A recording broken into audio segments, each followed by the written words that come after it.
Hi hello ಎಲ್ಲ ರಾಜ್ಯ ಸರ್ಕಾರಿ ನೌಕರರಿಗೆ ಮತ್ತು ನಿವೃತ್ತಿ ಪಿಂಚಣಿದಾರರಿಗೆ ನಮಸ್ಕಾರ.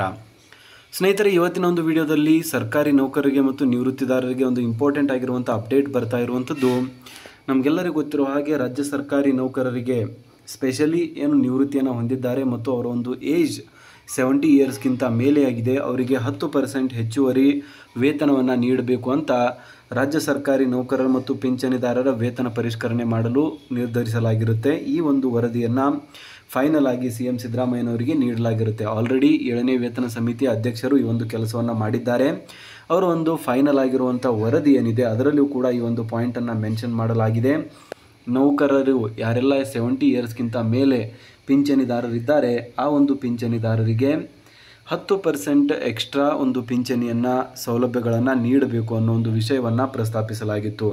ಸೊ ಮೊನ್ನೆ ತಾನೇ ನಮಗೆಲ್ಲರಿಗೂ ಗೊತ್ತಿರೋ ಹಾಗೆ ಅಭಿನಂದನಾ ಕಾರ್ಯಕ್ರಮವನ್ನು ಹಮ್ಮಿಕೊಳ್ಳಲಾಗಿತ್ತು ಕರ್ನಾಟಕ ರಾಜ್ಯ ಸರ್ಕಾರಿ ನೌಕರರ ಸಂಘದ ಕಡೆಯಿಂದ CS ಷಡಕ್ಷರಿ ಅವರ ಒಂದು ಅಧ್ಯಕ್ಷತೆಯಲ್ಲಿ.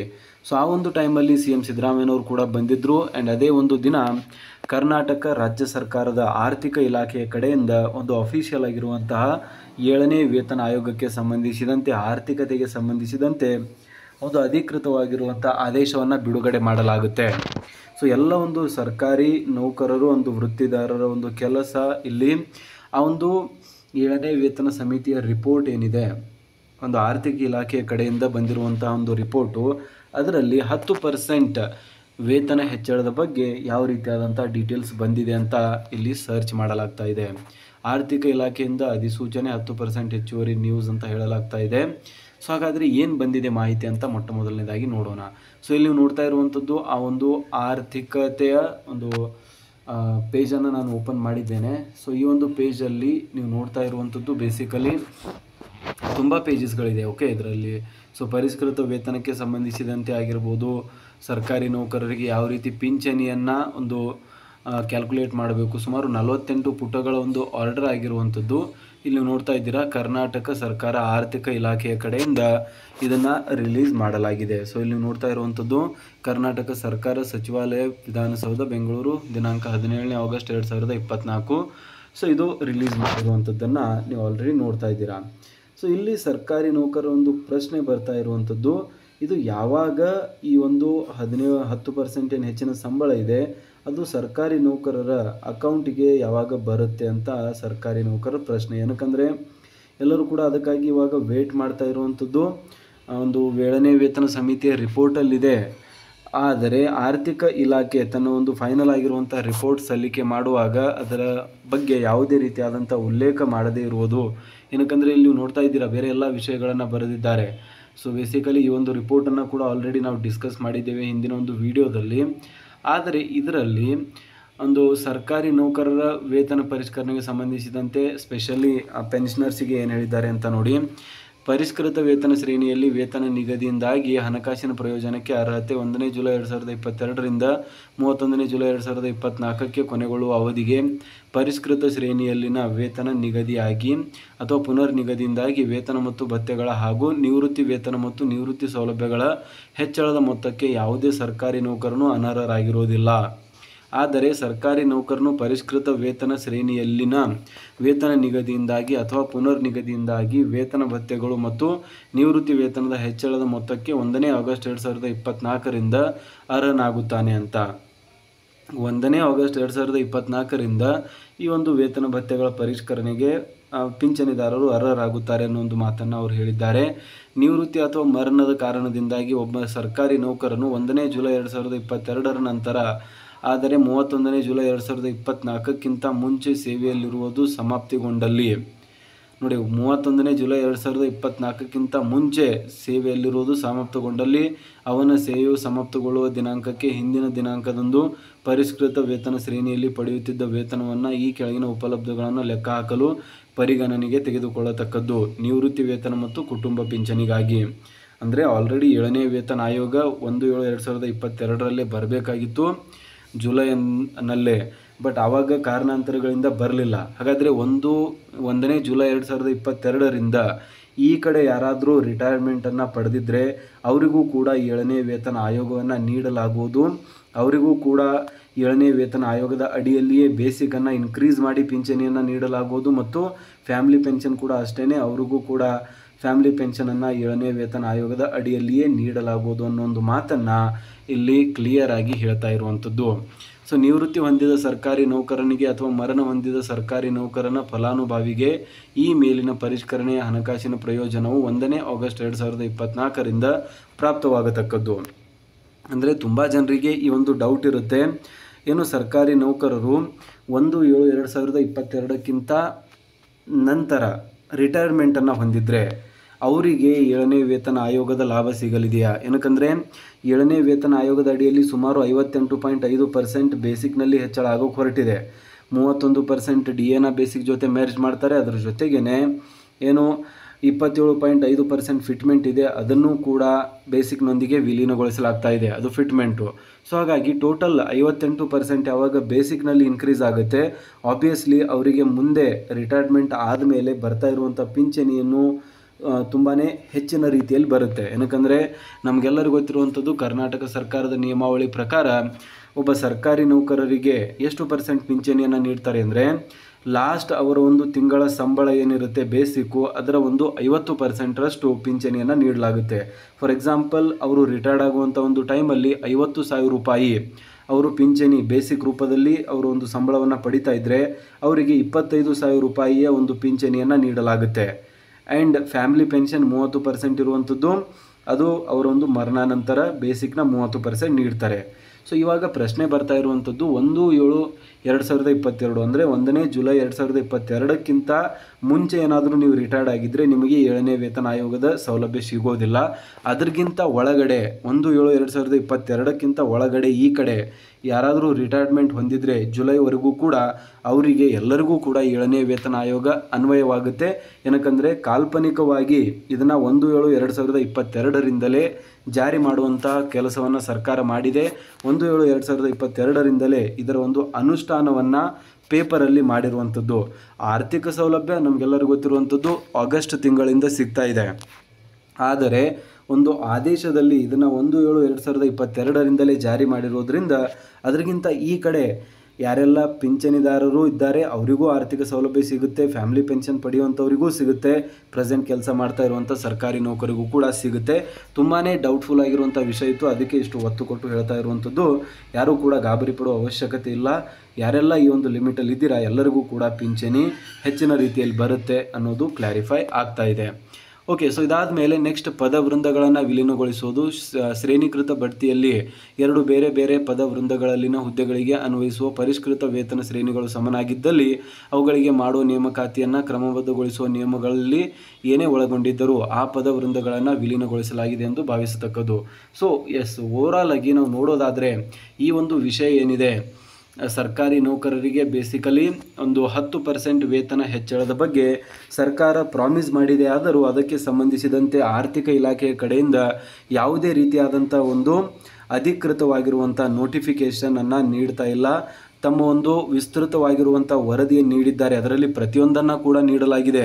ಸರ್ಕಾರಿ ನೌಕರರಂದರೆ ಏನು, ಅವರ ಒಂದು ಹಕ್ಕುಗಳೇನು, ಎಲ್ಲವನ್ನೂ ಕೂಡ 48 ಪುಟಗಳು ತೇರಿದೆ. ಅದಾದಮೇಲೆ ನೆಕ್ಸ್ಟ್ ಒಂದು ಎಲ್ಲ ವೇತನ ಶ್ರೇಣಿಗಳು ಮತ್ತು ಪಟ್ಟಿಗಳನ್ನು ಕೂಡ ನೀಡಲಾಗಿದೆ, ಯಾವ ರೀತಿಯಾಗಿ ವೇತನ ಹೆಚ್ಚಳ ಆಗುತ್ತೆ ಅಂತ.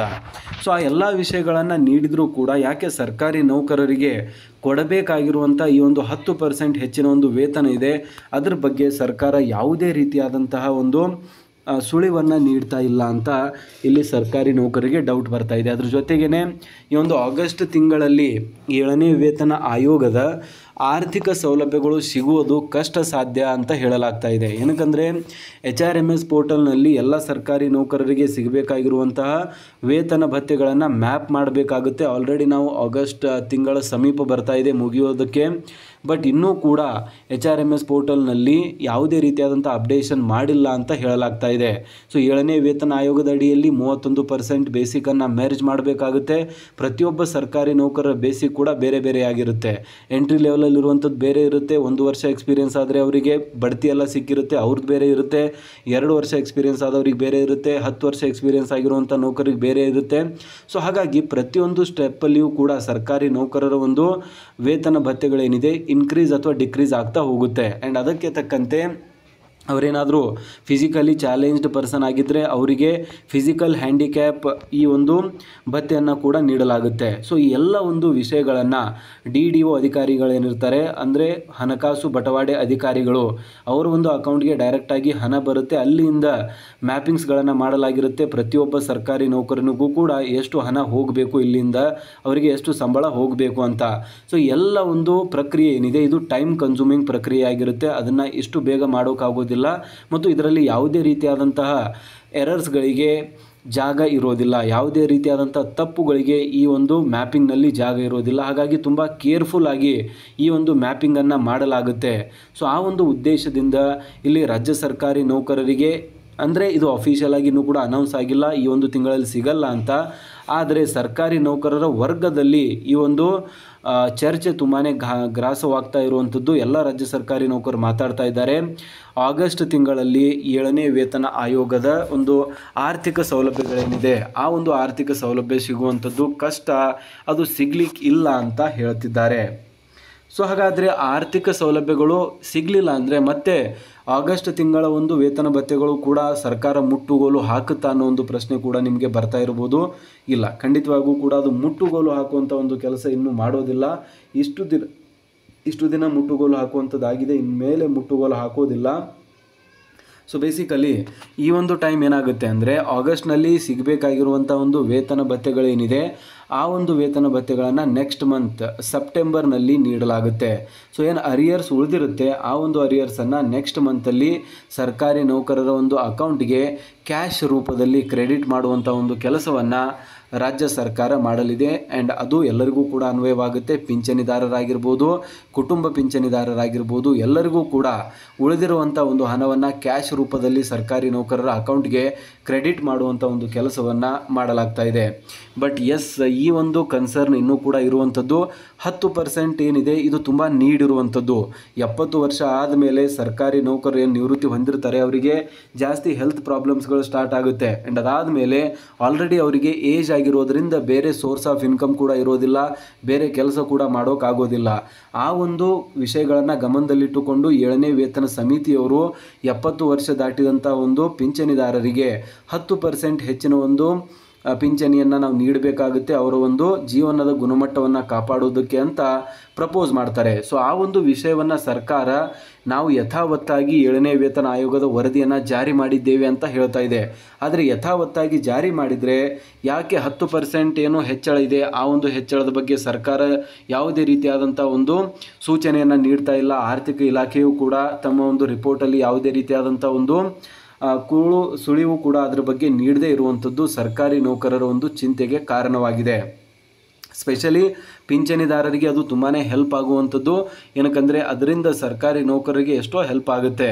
ಸೊ ಈ ಒಂದು ಕಾರಣದಿಂದಾಗಿ ರಾಜ್ಯ ಸರ್ಕಾರಿ ನೌಕರರ ಈ ಒಂದು 7ನೇ ವೇತನ ಸಮಿತಿಯನ್ನು ಯಥಾವತ್ತಾಗಿ ಜಾರಿ ಮಾಡಿದ್ದೀವಿ ಅಂತ ಏನು ಅವರಿಗೆ ಸನ್ಮಾನವನ್ನು ನೀಡಲಾಗ್ತಾ ಇದೆ ಅಥವಾ ಅವರಿಗೆ ಅಷ್ಟೊಂದು ಏನು ಕಾರ್ಯಕ್ರಮವನ್ನು ಹಮ್ಮಿಕೊಂಡು ಅಭಿನಂದನೆಗಳನ್ನು ಸಲ್ಲಿಸಲಾಯಿತು. ಎಲ್ಲೋ ಒಂದು ಕಡೆ ಸರ್ಕಾರಿ ನೌಕರರು ಪ್ರಶ್ನೆಯನ್ನು ಕೂಡ ಮಾಡ್ತಾ ಇರುವಂಥದ್ದು ಯಥಾವತ್ತಾಗಿ ಎಲ್ಲಿ ಜಾರಿಯಾಗಿದೆ, ಎಷ್ಟೋ ಒಂದು ಸೌಲಭ್ಯಗಳನ್ನು 7ನೇ ವೇತನ ಸಮಿತಿಯ ರಿಪೋರ್ಟ್ನಲ್ಲಿದ್ದರೂ ಕೂಡ ಅವುಗಳನ್ನು ಜಾರಿ ಮಾಡೋದಕ್ಕೆ ಸರ್ಕಾರ ಮುಂದೆ ಬರ್ತಾ ಇಲ್ಲ.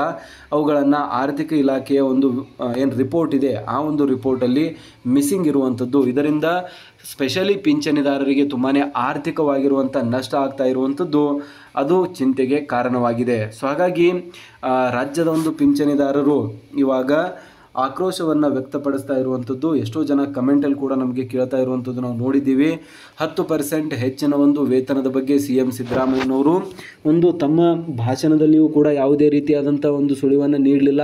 ಆ್ಯಂಡ್ ಲಾಸ್ಟ್ ಟೈಮ್ ಏನು ಒಂದು ಸಭೆಯನ್ನು ಏನು ಸಚಿವ ಸಂಪುಟ ಸಭೆಯಲ್ಲಿಯೂ ಕೂಡ ಅವರು ಭಾಷಣ ಮಾಡುವಾಗ ಯಾವುದೇ ರೀತಿಯಾದಂಥ ಒಂದು ಸುಳಿವನ್ನು ಅದರ ಬಗ್ಗೆ ನೀಡಿರಲಿಲ್ಲ. ಸೊ ಹಾಗಾಗಿ ರಾಜ್ಯ ಸರ್ಕಾರಿ ಒಂದು ಸ್ಪೆಷಲಿ ಪಿಂಚಣಿದಾರರು ಇಲ್ಲಿ ಕೇಳ್ತಾ ಇರುವಂಥದ್ದು ಸರ್ಕಾರ ನಿಜವಾಗ್ಲೂ ಆ ಒಂದು 10% ವೇತನ ಹೆಚ್ಚಳ ನೀಡಲಿದೆಯಾ ಅಥವಾ ಸುಮ್ಮನೆ ಒಂದು ಮಾತಿಗೆ ಆ ರೀತಿಯಾದಂಥ ಒಂದು ರಿಪೋರ್ಟನ್ನು ನೀಡಲಾಗಿದೆ ಅನ್ನೋ ಒಂದು ವಿಷಯ ಕೂಡ ಇಲ್ಲಿ ತುಂಬ ಚರ್ಚೆಗೆ ಗ್ರಾಸವಾಗ್ತಾ ಇರುವಂಥದ್ದನ್ನು ಇಲ್ಲಿ ನೀವು ನೋಡ್ತಾ ಇದ್ದೀರಾ. ಸೊ ಸ್ಪೆಷಲಿ ರಾಜ್ಯ ಸರ್ಕಾರಿ ನೌಕರರಿಗೆ ಯಾವುದೇ ರೀತಿಯಾದಂಥ ತೊಂದರೆ ಇಲ್ಲ, ಆದರೆ ಪಿಂಚಣಿದಾರರಿಗೆ ಈ ಒಂದು ಸೌಲಭ್ಯ ಬರಬೇಕಾಗಿರುವಂಥದ್ದು ತುಂಬ ಇಂಪಾರ್ಟೆಂಟ್ ಇದೆ. ಸೊ ಇನ್ನು ಕಾದು ನೋಡಬೇಕಾಗಿರುವಂಥದ್ದು ಆಲ್ರೆಡಿ ಇದ್ರ ಬಗ್ಗೆ ಒಂದು ಪಿಂಚಣಿದಾರರ ನೌಕರರ ಸಂಘದಲ್ಲಿ ತುಂಬಾ ಚರ್ಚೆ ಆಗ್ತಾ ಇರುವಂಥದ್ದು. ಪಿಂಚಣಿದಾರರ ಒಂದು ಸಂಘದ ಅಧ್ಯಕ್ಷರೇನಿದ್ದಾರೆ ಇದರ ಬಗ್ಗೆ ಒಂದು ಸರ್ಕಾರ ಜೊತೆ ಡಿಸ್ಕಷನ್ ಕೂಡ ಮಾಡಲಿದ್ದಾರೆ ಅಂತ ಹೇಳಲಾಗ್ತಾ ಇದೆ. ಸೊ ಆ ಡಿಸ್ಕಷನ್ ಆದಮೇಲೆ ಪ್ರೊಬ್ಯಾಬ್ಲಿ ಈ ಒಂದು ಪಾಯಿಂಟನ್ನು ಕೂಡ ಸರ್ಕಾರ ಕೈಗೆತ್ತಿಕೊಳ್ಳಬಹುದು ಅಂತ ಹೇಳಲಾಗ್ತಾ ಇದೆ. ಸೊ ಇದ್ರ ಬಗ್ಗೆ ನಿಮಗೇನು ಅನಿಸುತ್ತೆ? ಯಥಾವತ್ತಾಗಿ ಜಾರಿ ಮಾಡಿದ್ದೇವೆ ಅಂತ ಒಂದು ಕಡೆ ಕಾಂಗ್ರೆಸ್ ಮತ್ತು CM ಸಿದ್ದರಾಮಯ್ಯನವರು ಹೇಳ್ತಾ ಇದ್ದರೆ, ಇನ್ನೊಂದು ಕಡೆ 10% ಏನು ಪ್ರಾಮಿಸ್ ಮಾಡಿದ್ದಾರೆ ಅದ್ರ ಬಗ್ಗೆ ಆರ್ಥಿಕ ಇಲಾಖೆ ಯಾವುದೇ ರೀತಿಯಾದಂಥ ಅಪ್ಡೇಟ್ ನೀಡದೇ ಇರುವಂಥದ್ದು ಎಷ್ಟು ಸರಿ? ಇದರಿಂದ ಸರ್ಕಾರಿ ನೌಕರರಿಗೆ ಗೊಂದಲ ಉಂಟಾಗ್ತಾ ಇರುವಂಥದ್ದು, ಸ್ಪೆಷಲಿ ಪಿಂಚಣಿದಾರರಿಗೆ ದಿಕ್ಕು ತೋಚದಂತಾಗಿದೆ. ಸೊ ದಯವಿಟ್ಟು ನಿಮ್ಮ ಒಂದು ಕಮೆಂಟ್ಗಳನ್ನು ಇಲ್ಲಿ ಕಮೆಂಟ್ ಬಾಕ್ಸಲ್ಲಿ ತಿಳಿಸಿ. ಆ್ಯಂಡ್ ಇದ್ರ ಬಗ್ಗೆ ಯಾವುದೇ ರೀತಿಯಾದಂಥ ಅಪ್ಡೇಟ್ ಇನ್ ಫ್ಯೂಚರ್ ಬಂದರೂ ಕೂಡ ನಾವು ನಿಮ್ಗೆ ತಿಳಿಸ್ತಾ ಇರ್ತೀವಿ. ಸೊ ಹಾಗಾಗಿ ಚಾನಲ್ನ ಸಬ್ಸ್ಕ್ರೈಬ್ ಮಾಡ್ಕೊಳ್ಳಿ.